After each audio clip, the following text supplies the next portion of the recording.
받을 하나님의 말씀은 신명기 21장 1절에서 23절까지의 말씀입니다.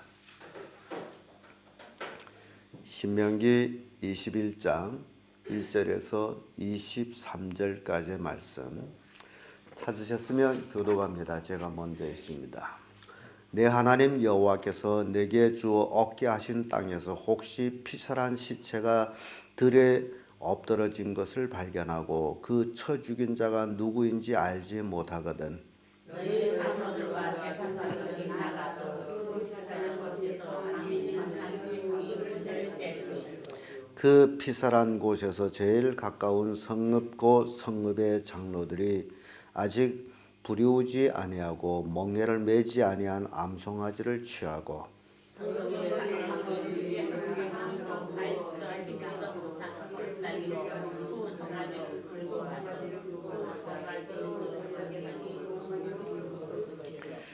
레위 자손 제사장들도 그리로 올지니 그들은 내 하나님 여호와께서 택하사 자기를 섬기게 하시며 또 여호와의 이름으로 축복하게 하신 자라. 모든 소송과 모든 분쟁이 그들이 말대로 판결될 것이니라.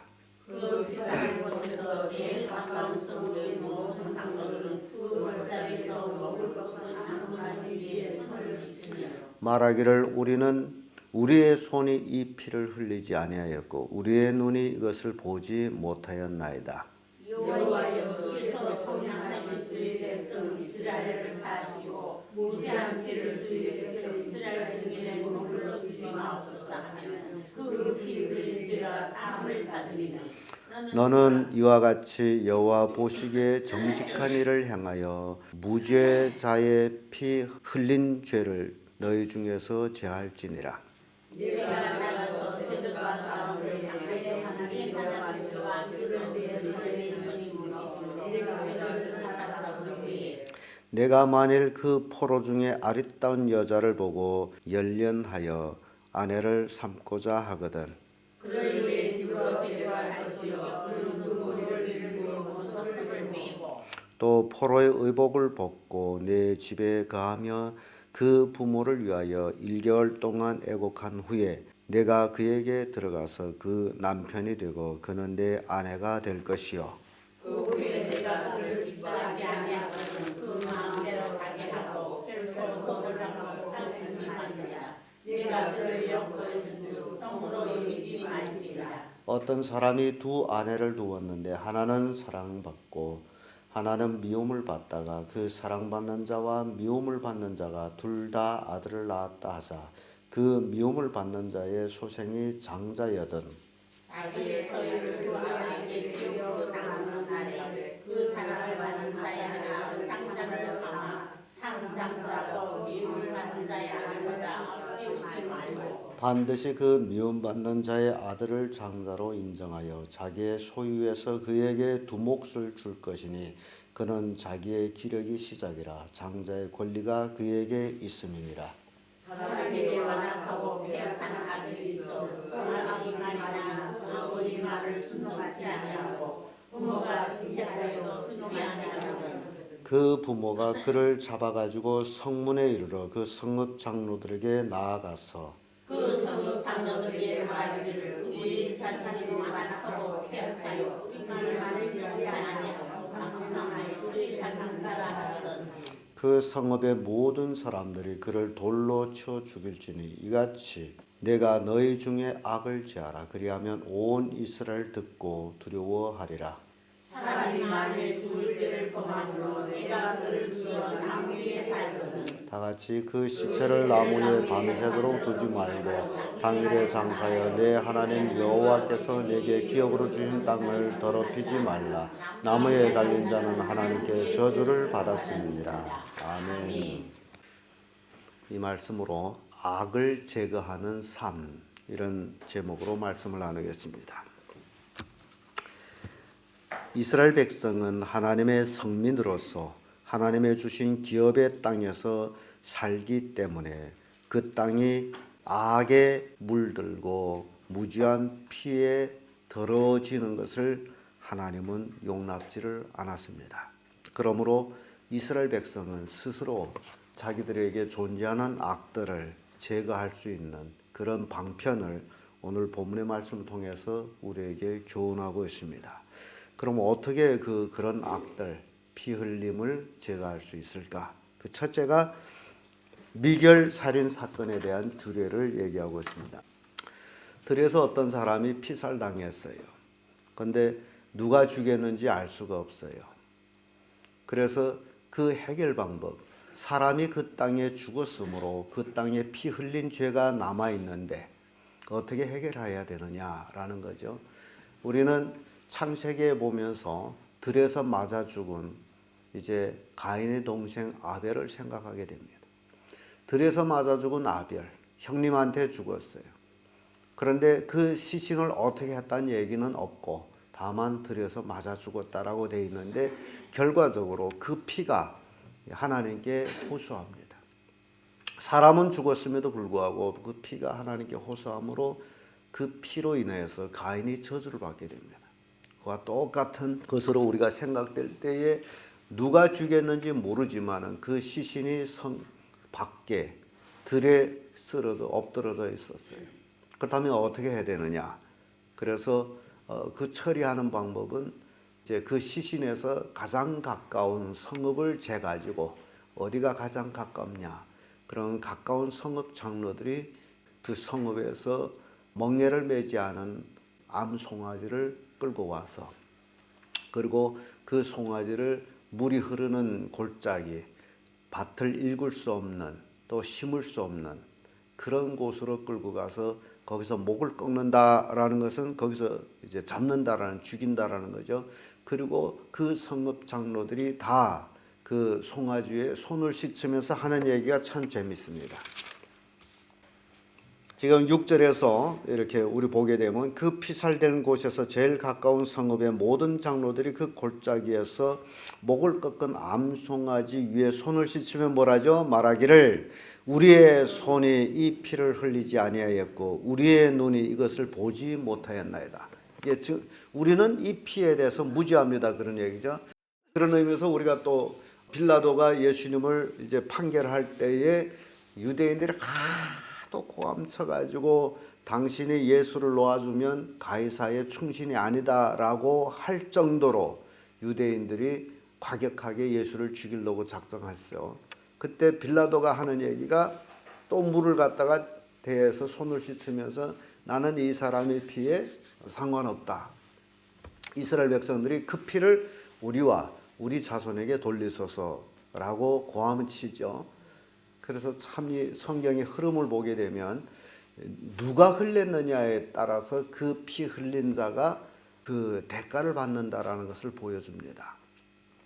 그런데 유대인들이 그때 그 피를 우리와 우리 후손이 감당하겠다 하지 말고 빌라도한테 네가 감당하라라고 외쳤더라면 이건 딴 문제 되는데 그 피를 우리와 우리 후손에게 돌리소서라고 외쳤던 유대인들이 결과 예수를 십자가에 못 박은 후 주 70년이죠.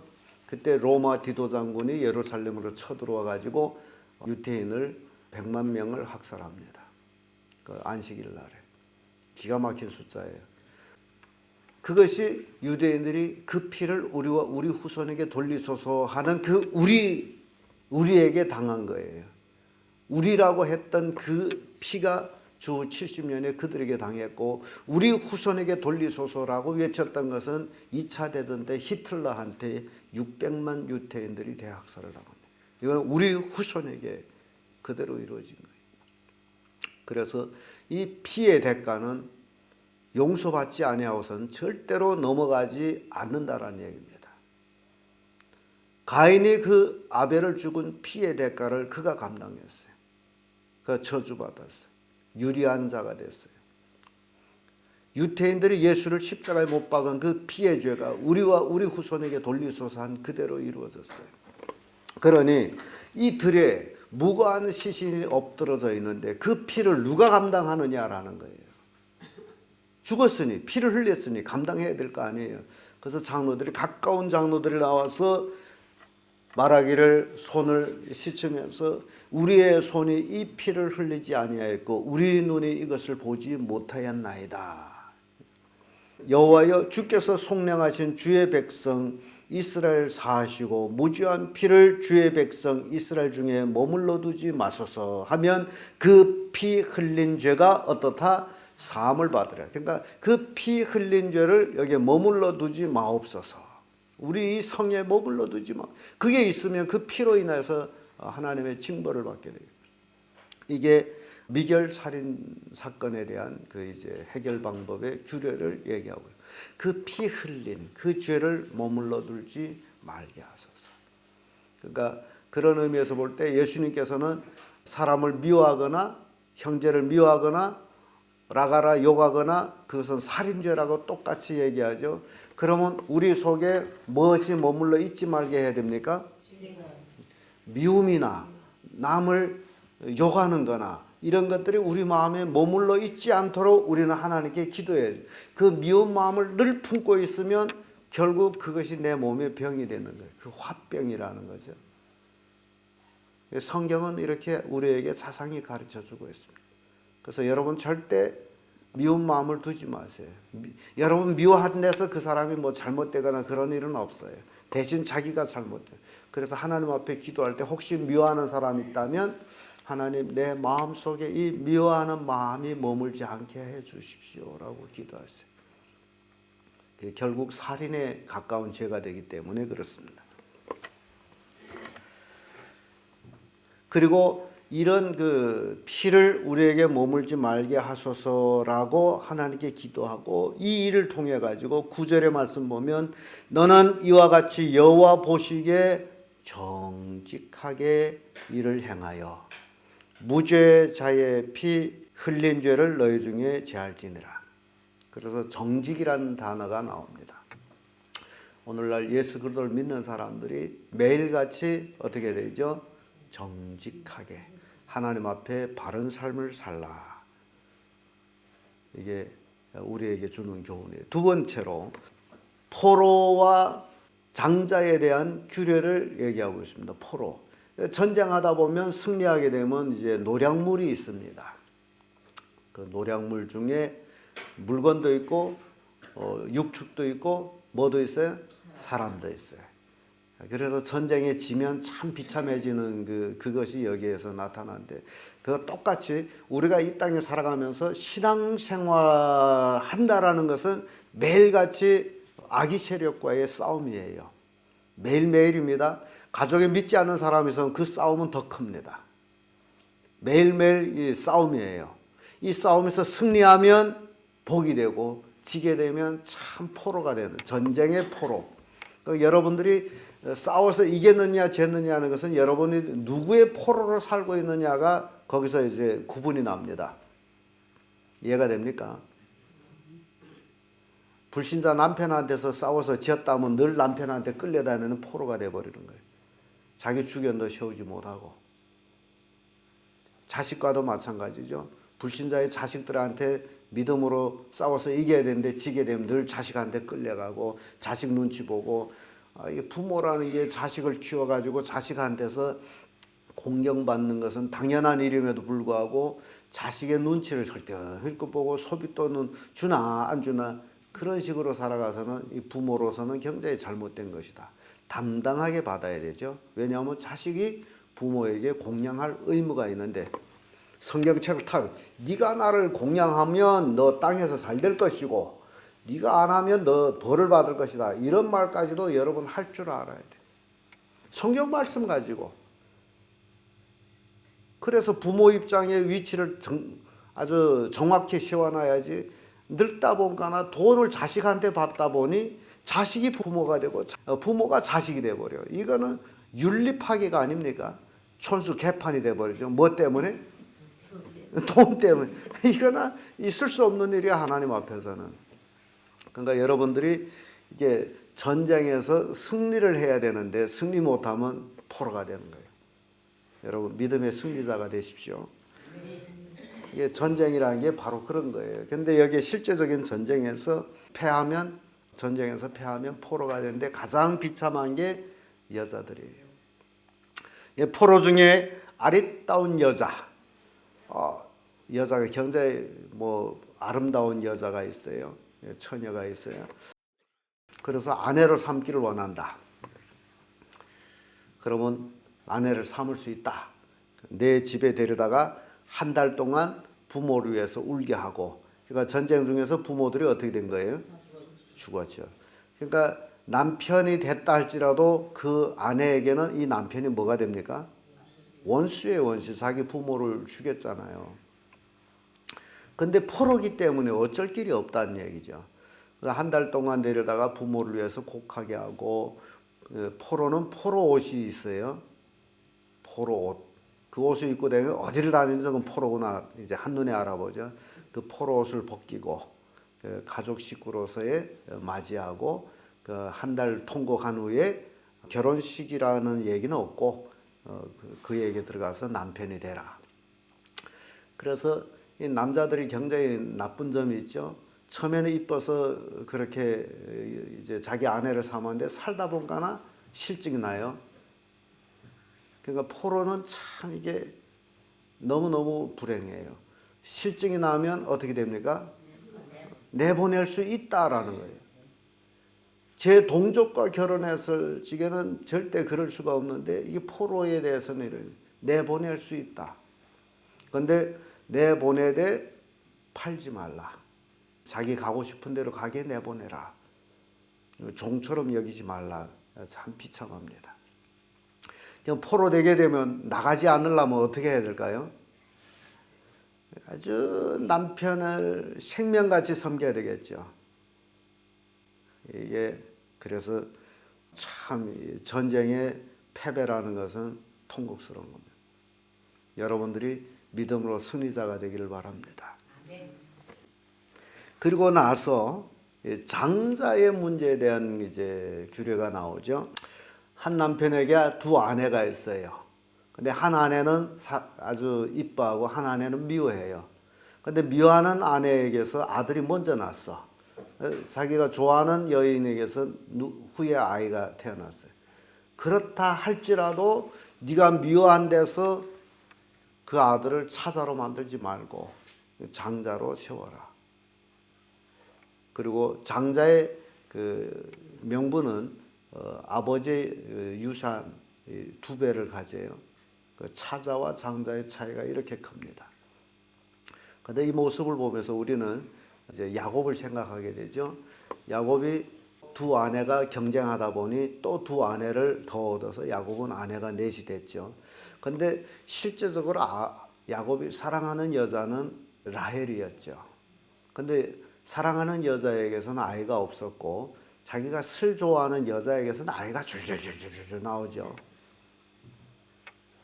그런 모습 보면서 결국 레아가 낳은 아이들이 장자로부터 쫙 앞에 쫙 서잖아요. 하나님의 은총을 입어가지고. 근데 야곱이 그 장자의 명분을 변동을 안 시킵니다. 그대로 돼요. 루벤이 장자가 되죠. 레아가 처음으로 낳은 아이가.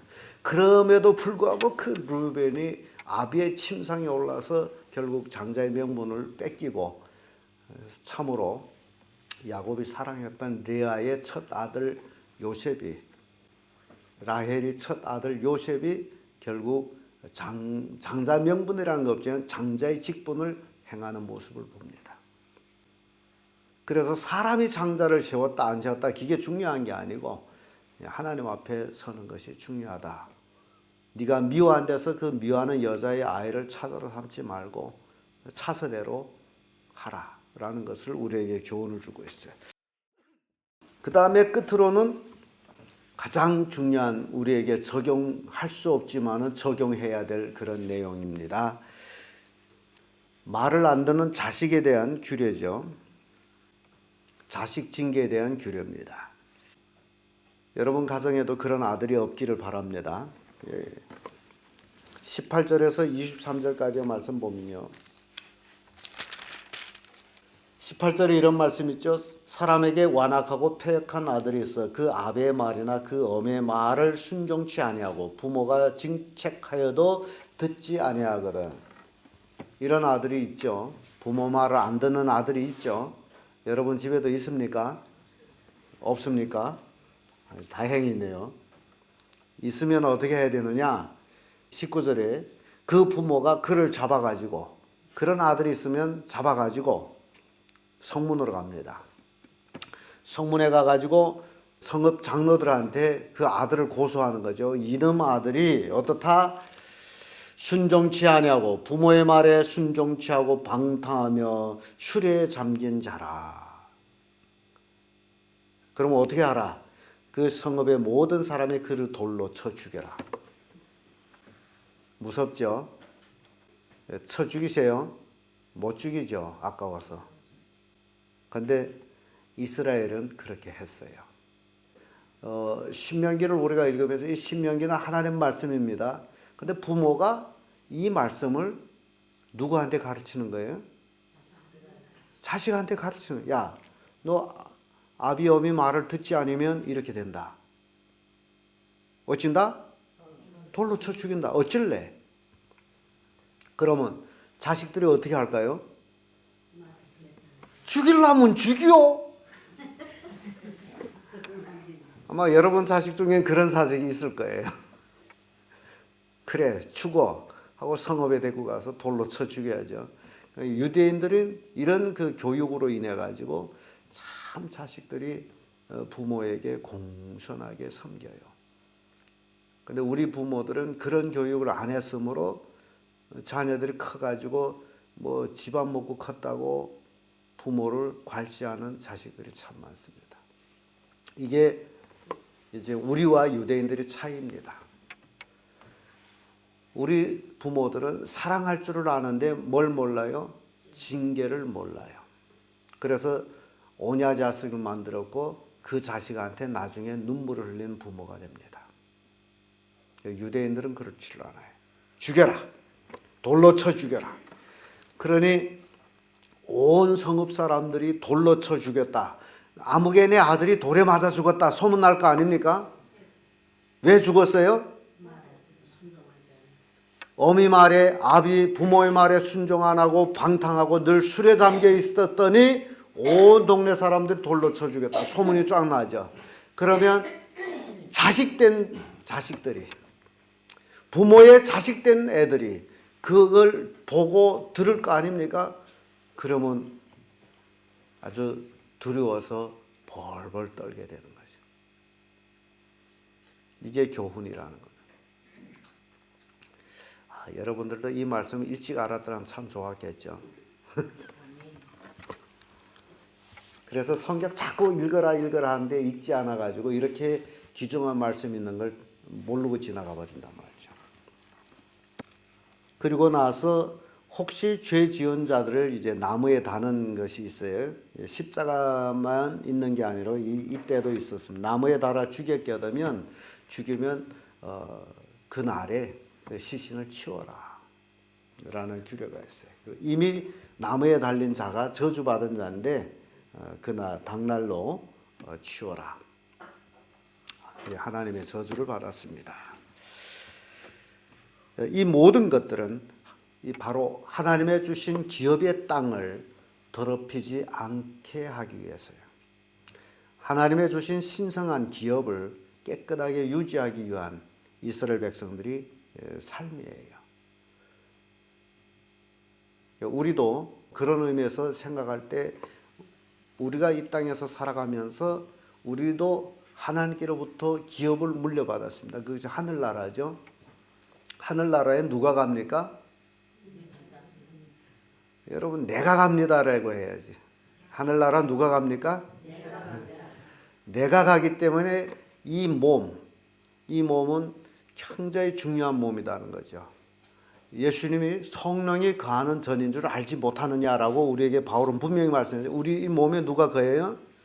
성령이 거하면 다른 말로 더 정확하게 한다면 누가 거해요? 하나님이 거하는 전이다라는 거죠. 하나님이 거하는 전. 그러니까 우리 몸이 누구 거해요? 하나님이 거하는 전. 그러니까 내가 아니고 결국 하나님이 내 안에 거하고 있다. 결국 하나님이 내 안에서 살고 있다. 그러므로 나는 하나님을 모신 자다. 어디를 가기 때문에? 천국 가기 때문에. 그래서 우리 몸이 이 땅에 살아가는 동안에 하나님께서 이스라엘 백성들한테 기업으로 준 땅을 순결케 거룩하게 더럽히지 말라 하듯이 우리 몸을 하나님 앞에 더럽히지 말고 정말 순결하게 예수님 만나는 그 순결한 신부가 되도록 우리가 할 의무가 우리에게 있다라는 겁니다. 이게 우리의 신앙의 삶이에요. 이해가 됩니까? 이게 악을 제하는 삶이에요. 이스라엘 백성만 악을 제하는 삶을 산 것이 아니라 현 시대에 살아가고 있는 우리들도 매일같이 우리 마음속에 들어오는 악을 제거하는 삶을 살아야 하나님께로부터 받은 기업을 깨끗하게 지킬 수 있다라는 교훈을 우리에게 주고 있습니다. 기도하겠습니다.